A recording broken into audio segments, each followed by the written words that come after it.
Desert Diaries. Week 38. Hello, Arizona calling. And this week it's been cloudy. What? You must be thinking, you've talked tornadoes and monsoons and haboobs before. A cloud? Who cares?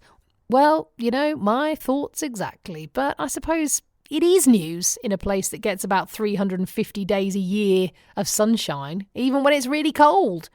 So I turned on the local TV news channels this week to see they had sent out a reporter to drive around the 101 Loop Road. I suppose it's a bit like the M60 or the M25. And essentially take pictures of the cloud. That's it. So every time the programme came back from an ad break, so about every 3 minutes then, they showed 30 seconds of this exclusive footage of clouds and accompanied these pictures with the appropriate music. So, might as well rain until September, or here comes the rain again, or under my umbrella, Ella, Ella. I mean, you get the gist, don't you? I mean, side note, it wasn't actually raining, just cloudy, but hey-ho, I let that go. Who knew I could move to a place where some cloud became the news? It really reminded me of that sketch in the Fast Show where every day the weather in their mythical country is scorcho, until one day there's gasp, a cloud, cumulo nimbo, and it triggers a whole special report. It's currently raining iguanas in Florida. No, really, go and check it out. So we really have nothing to complain about.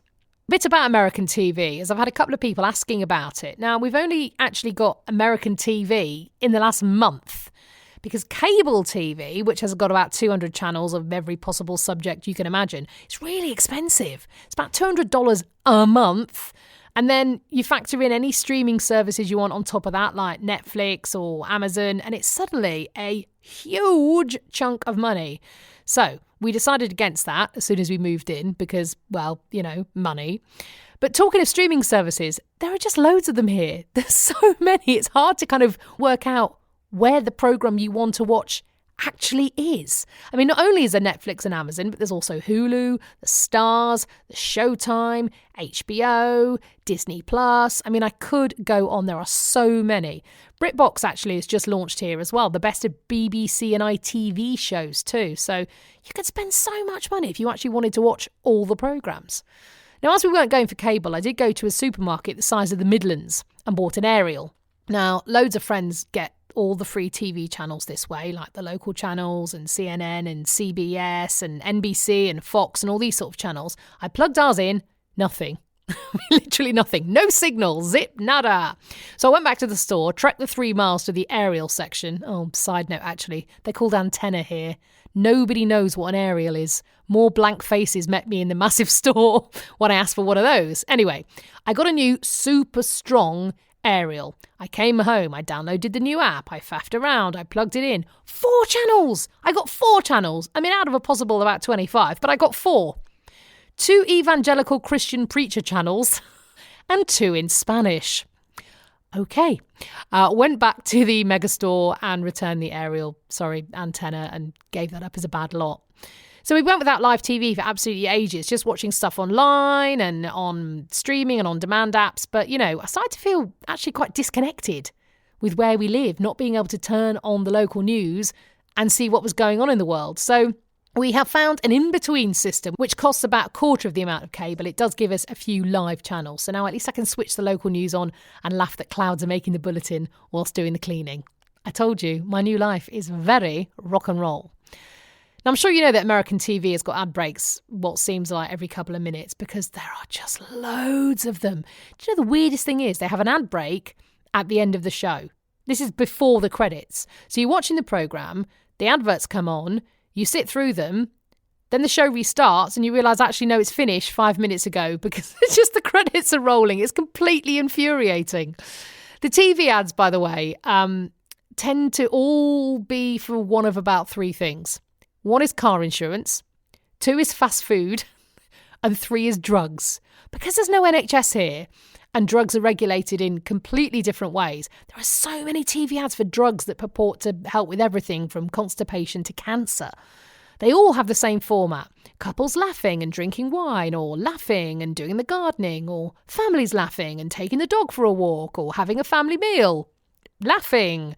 It's always sunny, and there's always this kind of jangly, uplifting music. Then the voiceover starts. We know you know what's important in life. Your freedom, your family, or, some sort of guff. Then it continues. Proloxafen has been medically trialed to deal with your constipation, diabetes, cancer, heart disease, whatever it might be. So if you want to start living your life, ask your doctor for Proloxafen. Now, in the background, people are laughing and walking and drinking wine. Then the ad always ends with another voice, usually a bit deeper, giving a long list of all the possible side effects. Now, I understand legally they must do this, and of course they should do this, but those side effects are brutal. Proloxafen may cause drowsiness, irritability, vomiting, seizures, heart attack, or death. Now, I'm not kidding the number of times that I've actually heard that word used. All the time. People are still laughing and talking in the sunshine. Now, I know drugs have side effects. This isn't what I'm saying. What is weird for me, I suppose, as a British person, is to see the marketing of pharmaceuticals directly to the person who's going to take them. And marketing in such a kind of lifestyle way. Those ads could easily be for holidays or insurance or wine if you didn't listen to the voiceover. It's just so weird seeing adverts for drugs popping up in your ad breaks of America's Got Talent. Don't judge me, it's a family show. But anyway, it's another instance where there's a really big cultural difference. Also this week, I decided to go and volunteer to hear kids read. Now, volunteering is something I really passionately believe in. I think it helps other people, it helps society, and it also enriches your life as well. I also completely admit I'd done pretty much no volunteering at all since school. It was always on that list of, I really would like to do that one day. So I decided to do it. In the spirit of doing things that I haven't done before or haven't done for ages. I thought, come off it, the time is now. And I went and listened to 4 second graders, that's about 6 or 7 years old, read for an hour. They were all kids who needed some extra help, and so I was sounding out a lot of the words for them as they went along. It was only while one little boy, brilliantly called Titan, was reading a passage about oceans that I realised my British accent was rubbing off on him because I was sounding the words out with him. He'd started off the session by talking about how the water in the ocean was salty. And it was only as he did the last read-through, it actually registered with me that he was saying, and also there are lots of fish who live in the water. This is really going to confuse his parents. I'll see you in the desert.